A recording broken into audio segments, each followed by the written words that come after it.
yan.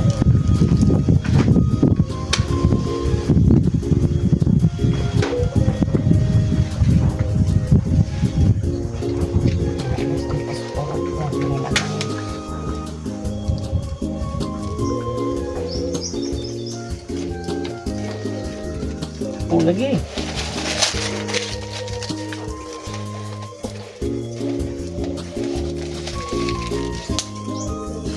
Ayos yan. Aga na oh. Ano na? Oh. Oops. Nilagay ang Tika. Tubig. ha? Bilit muna.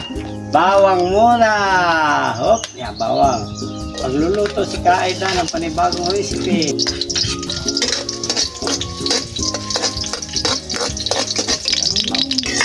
Tutok lang yan. Ayan, guys.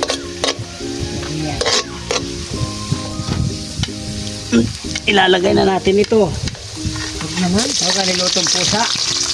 Lutong pusa. Pusa ating lulutuin. Whoop!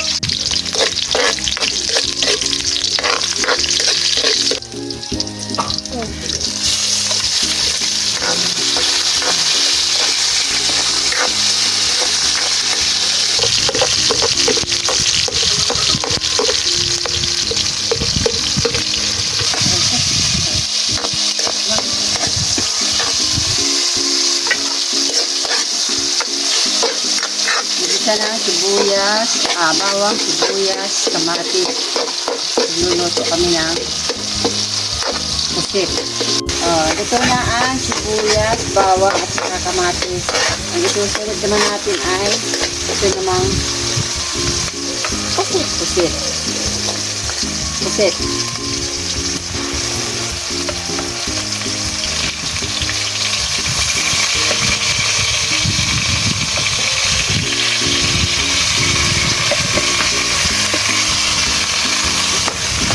Halit natin. Magpita yung maging sumalo.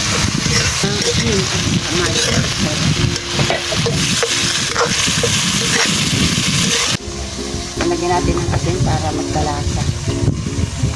Lang. Dali ang magdagdag ng asin.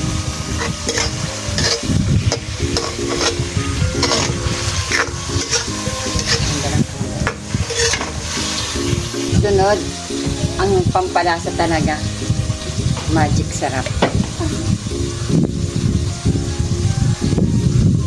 Kunti lang. Pag sobrang marami. Next, lalagyan ko ng isang pirasong sili. Napakamahal ng sili kaya isang piraso lang ito.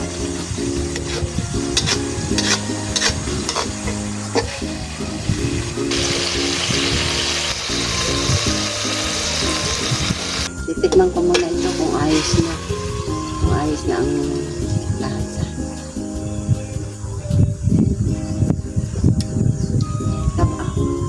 Dagdagan po natin ng konting asin at matabang. Dagdagan din namin ng konting sabaw. Mas masarap ang sabaw nito sa kanin.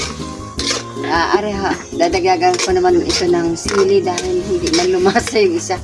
Masarap yan. Mas masarap yung medyo talaga mahalang. Sili.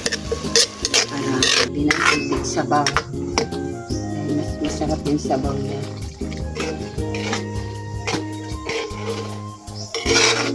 Titikman ko po muna ito. Ayos na yung lasa niya.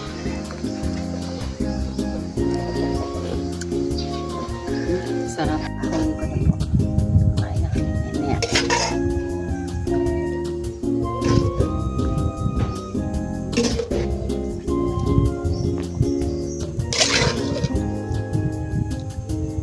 Kain po tayo.